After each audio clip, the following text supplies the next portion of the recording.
That's right. This is Skirk's inner world. Think of it as the threshold between the soul and dreams. This isn't your first time here, but what you remember is probably a space covered in darkness. I only managed to illuminate a small portion for you back then. Actually, it's my first time talking to someone like this. I only managed to break free and bring you here because the injury weakened her power. I guess that's why I can speak again, too. Call it fate, if you want. I think that's the word they use in this world for lucky coincidences like this, right? Now, before I take you to her, I gotta ask. You're the first outside visitor to ever come here, so what's your impression of this place? Oh, you noticed. This river represents Skirk's strength. Strength accumulates over time. It is the summation of a person's lived experience. So this river is where all the fragments of Skirk's life should converge into a single stream of memories and emotions, flowing forward as one. But as you can see, this river has been severed numerous times. It's because Skirk doesn't like who she was in the past. When all she sees reflected in the river is a disgraceful shadow of who she was, she cuts through water and rock with the sword of reason, severs her connection with the past, and begins anew. You must learn to shut out all the pointless emotion. Crush the self that makes you weak, and become master over your physical form. This isn't my first taste of failure or losing power. When you fall, you get back up again and become stronger. That's how it is.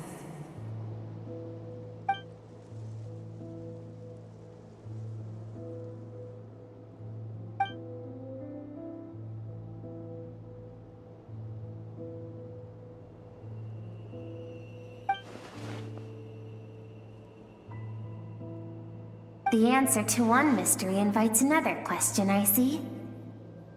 Let's follow the river upstream. There among the cliffs, among the memories etched into her heart, lies the truth of it all. Soon, you'll understand everything.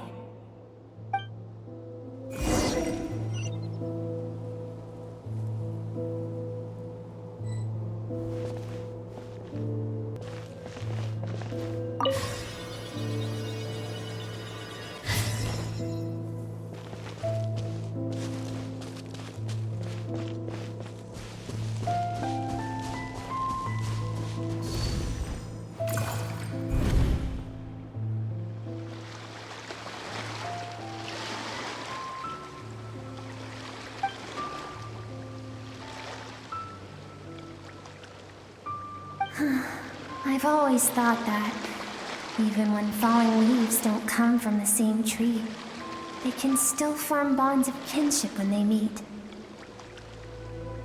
Like meteors, you both made a journey through the stars. Both travelers who have landed on a planet that is not your home. Yet, when she first noticed your presence, although she hesitated for a moment, she still chose to walk away. Indifferent as ever.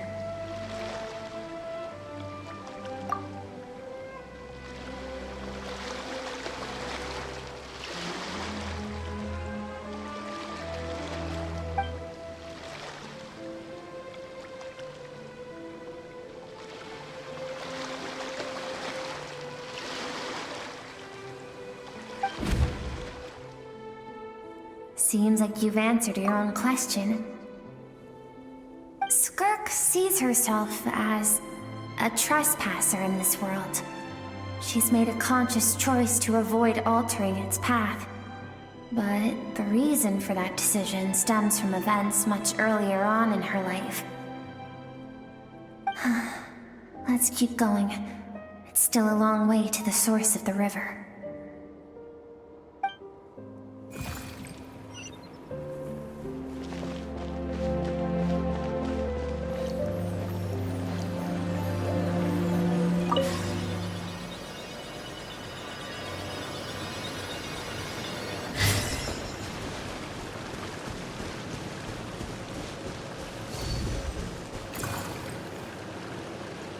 now have what it takes to wield immense power. From this day forth, I shall teach you no more. No one can become a worthy warrior through imitation alone. I have given you fangs and claws. Now, you must learn to hunt. You wish me to travel the world beyond on my own, Master? Indeed. Make new friends. Embark on your own journey. And piece together a new future from the shattered remnants of your past. We will still have contact through the abyss. But know this. One day, I will take the life you worked so hard to rebuild and reduce it to ashes. Just like the fire that haunts your mind. Why do you do that? I have told you before, fear is the catalyst for human evolution. You have tasted loss. You have known fear so deep it can be felt in the bones. But as living beings, we all have an instinct to detach from that which harms us. And thus pain dampens over time, and the acrid taste of fear becomes but a distant memory. Yet now, I have bestowed upon you the gift of fear eternal. It will drown you in the nightmare of your childhood, or it shall drive you to defeat me, whatever the cost.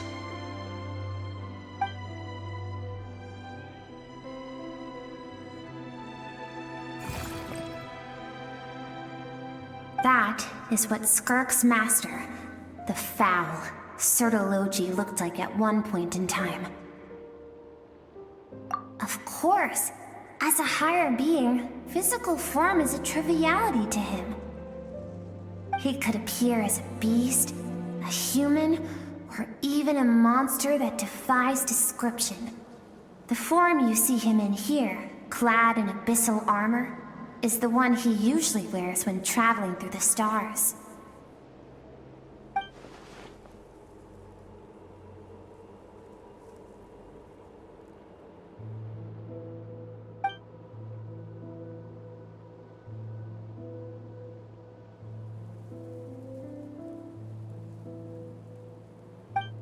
For certain reasons, I need to bridge the power gap between me and my master as quickly as possible. But first, I need to understand the source of his strength.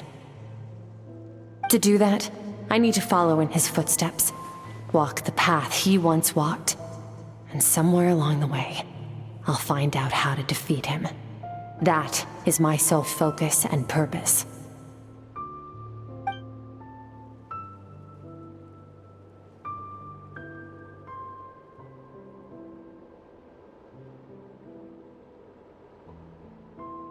I'll let you in on a little secret. The real Sertologi is terrifying. The scope of his power is impossible to understand until you experience it firsthand. It is absolute, the power to crush all things. Shall we keep going? Let's see. We're about halfway there.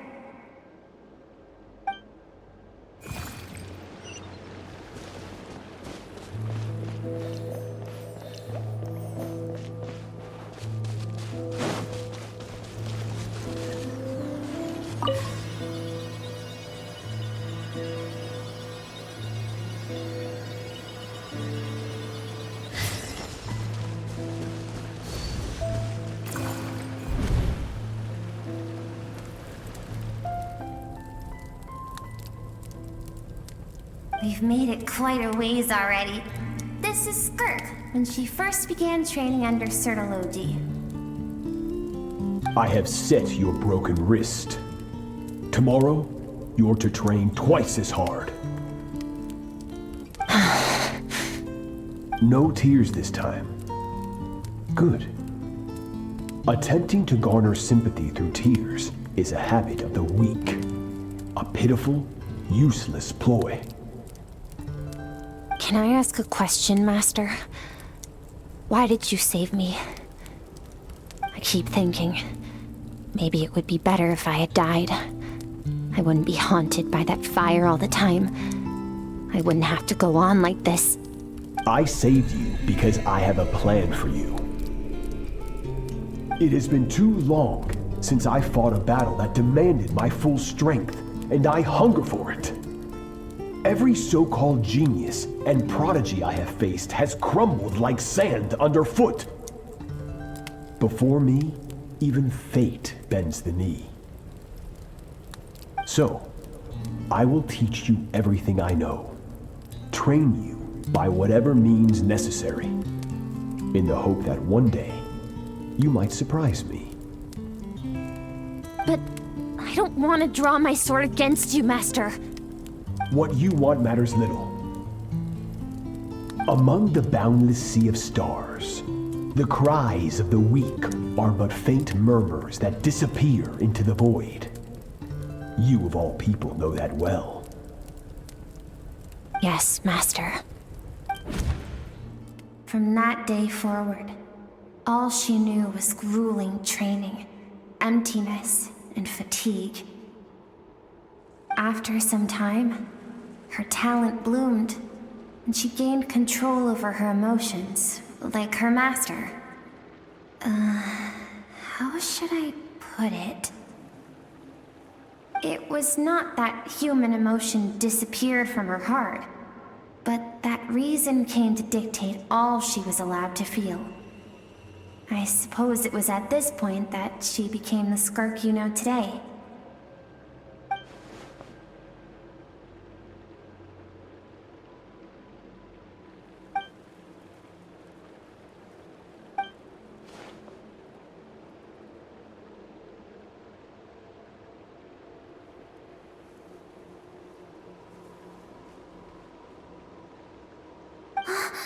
We're nearly there. I almost don't want to reach the end. Well, shall we? This is the final stretch.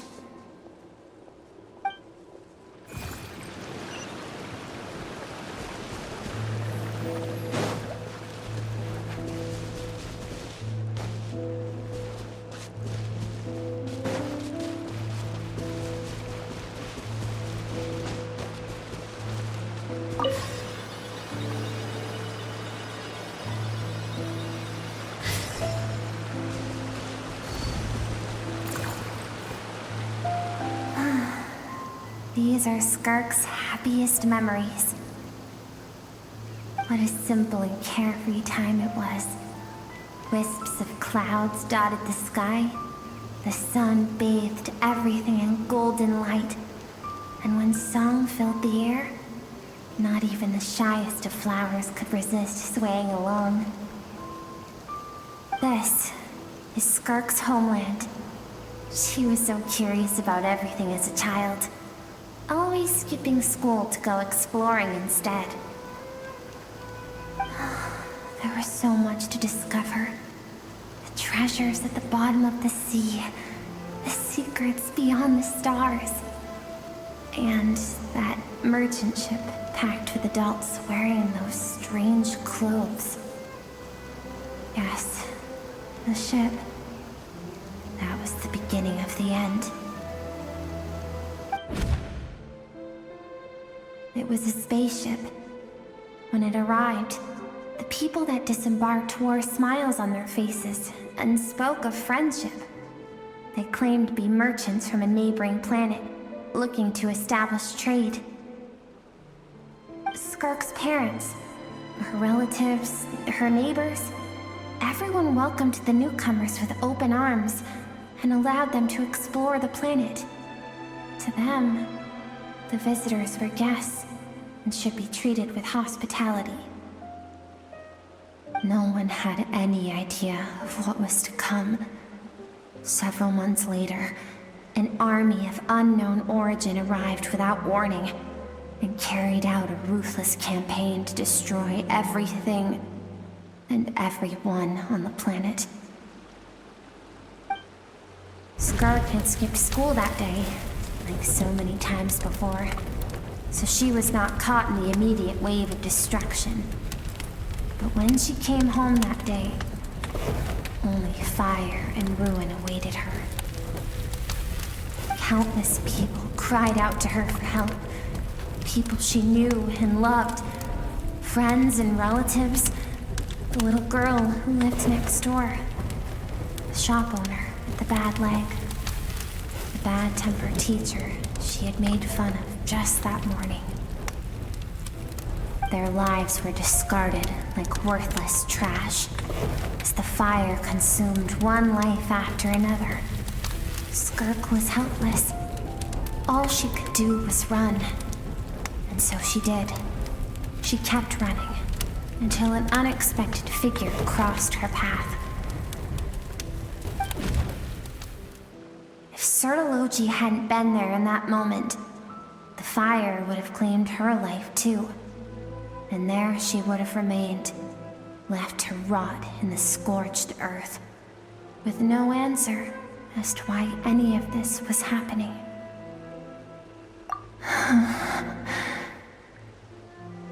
Because she and her people were seen as a threat. As the initial merchant ship explored the planet, they discovered that it hadn't always had the condition to support life. Yet there was evidence of human activity, even during the periods of extreme heat or cold in the past. Further research revealed that, over time, the people of this planet had evolved the ability to adapt to any type of environment or energy source. For that reason, the outsiders viewed them as a potential threat and decided to eliminate them before the threat could rear its head. And so, the army was called, and the so-called danger was wiped from the face of the planet. Senseless, isn't it? Deemed a threat because of a gift they didn't even know they had. Perhaps it was their own innocence and kindness that doomed them. But in the end, that was lost to the blaze as well. If those with power get to decide good and evil, then all you can trust in is the sword in your hand. And so, before death could claim her, she ran. She ran and never stopped.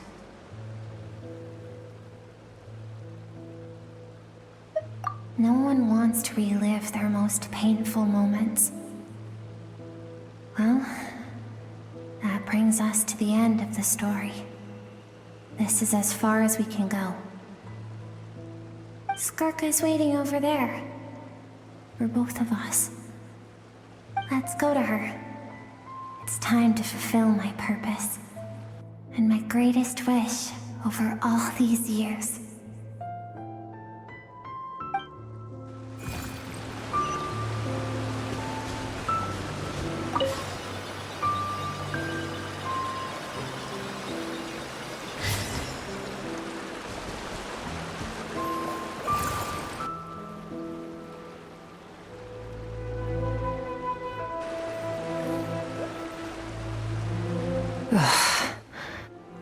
So all this, just so you could bring him here.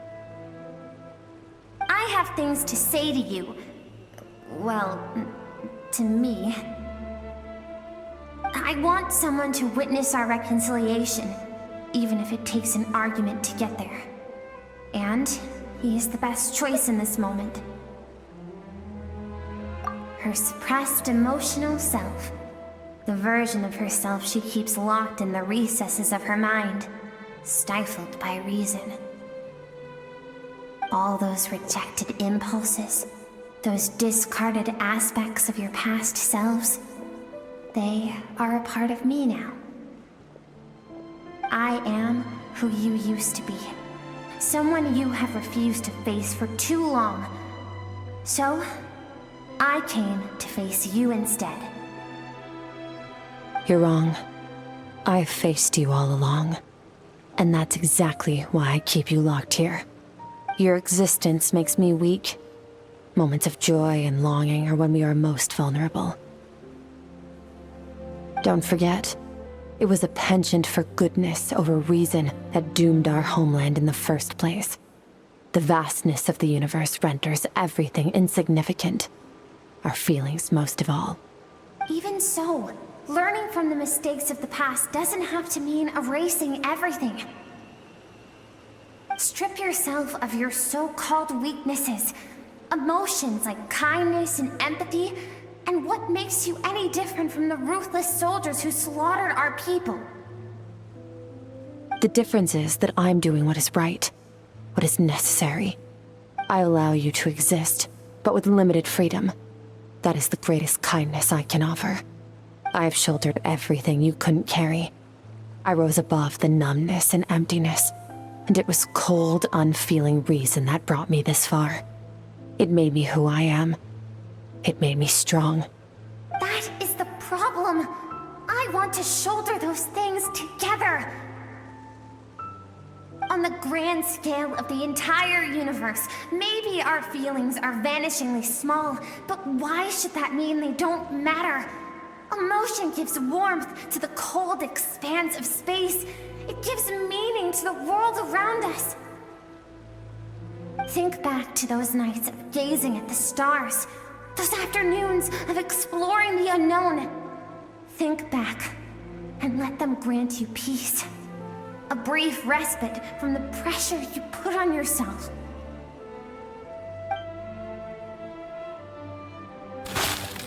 That isn't what we need. It's exactly what we need.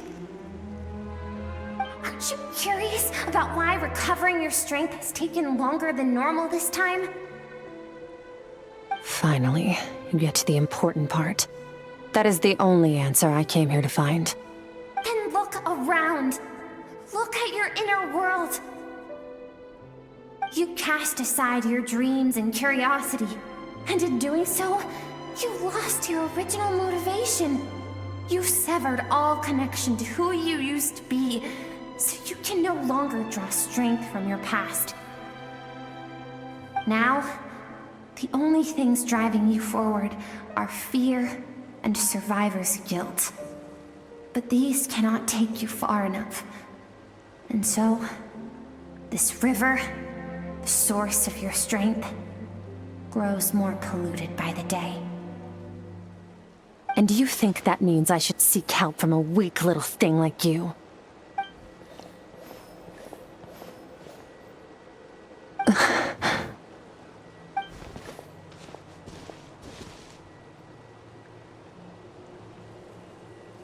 Thank you for saying that. I knew bringing you here would be the right choice. To be honest, I'm not here to argue with you. This isn't about who's right or wrong. And in fact, I agree that in order to make it through the wake of that tragedy, we had to distance ourselves from the pain through reason over emotion. But what is right at one point in time isn't always right forever. I know you will never forget that fire. I know the fact that you were the sole survivor fills you with guilt. And I know that among the voices that haunt you, mine is there too.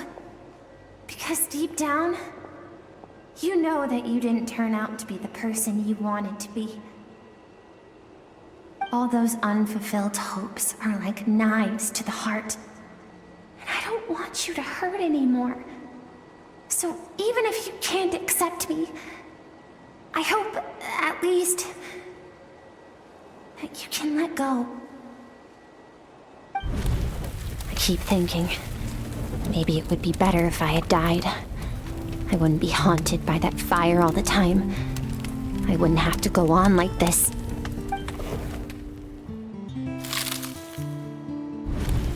Your dad and I, we're not afraid to stare death in the face, but we need you to survive.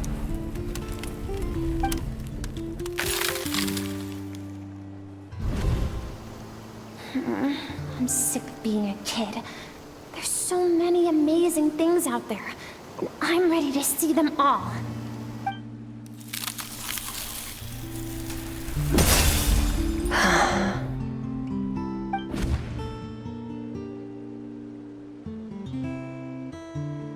remember. There was a song Mom and Dad always sang when we went out to fetch water. Dancing water. The sand along your path is begging for your song and movement. Will you carry this burden with you on your journey? I am not the dancing water, and you are not the burdensome sand. But if this is your wish, then I will carry you with me until the end. Thank you. I should be thanking you.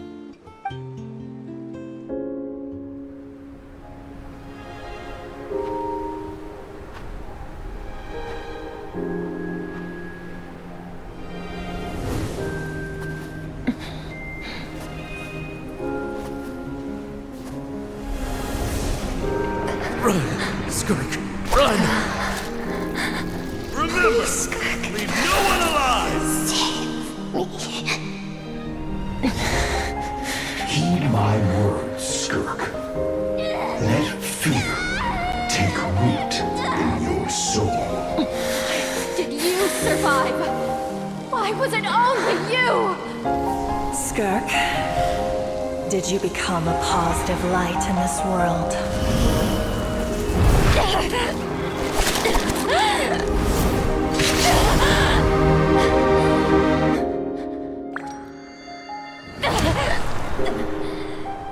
Hey, this doesn't have to be the end.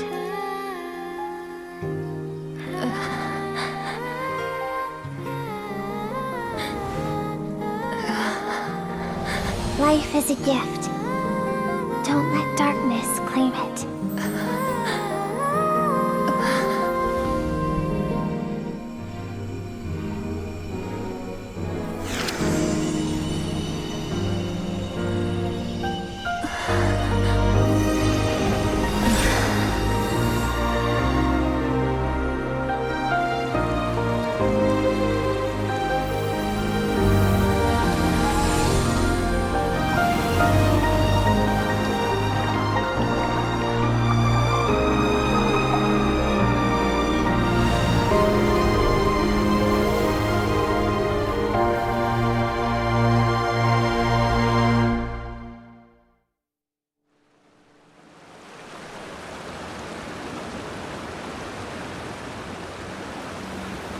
So, you saw my memories then.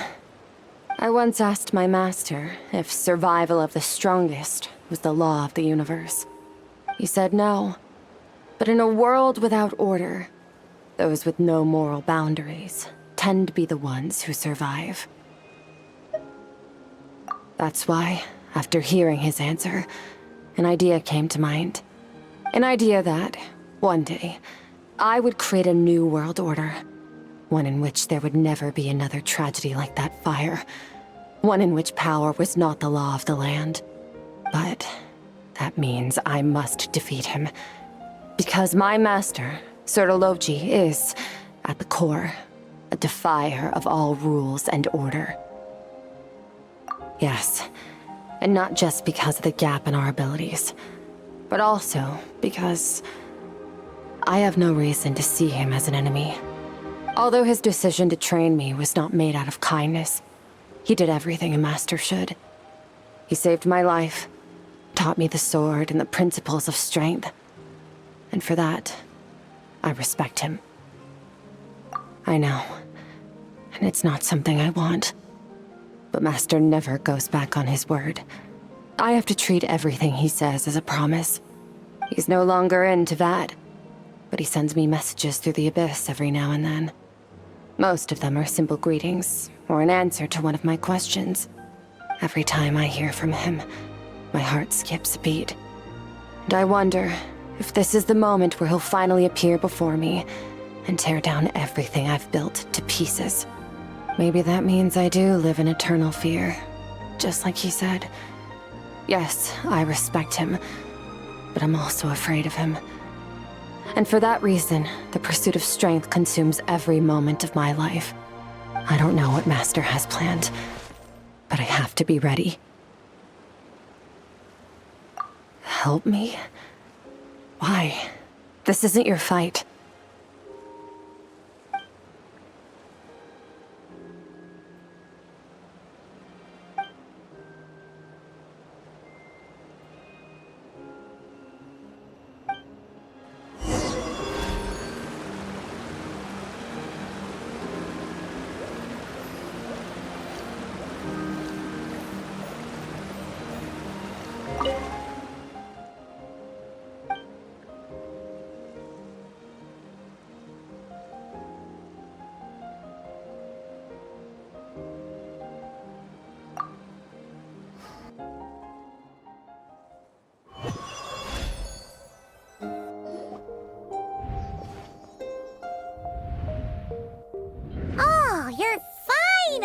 awake!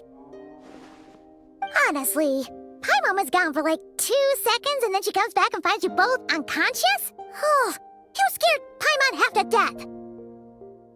You're both okay, right? What does it look like?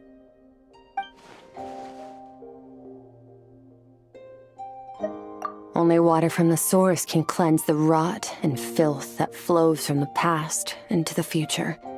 I taught you to incorporate the experiences from your journey into how you fight. I suppose what happened today will become an inseparable part of who I am. Okay, so Paimon feels like she's missing some important context. But whatever. Paimon brought back tons of delicious snacks! Let's dig in!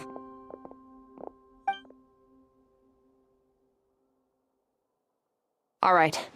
It's about time we finished what we started. We're gonna deal with this thief for good, right? This time, I'm not going to tell you to hold back. But having digested even more power in the meantime, he's going to be tougher than before. The good news is, we have no reason to pull our punches this time. So, let's go. Same place as last time.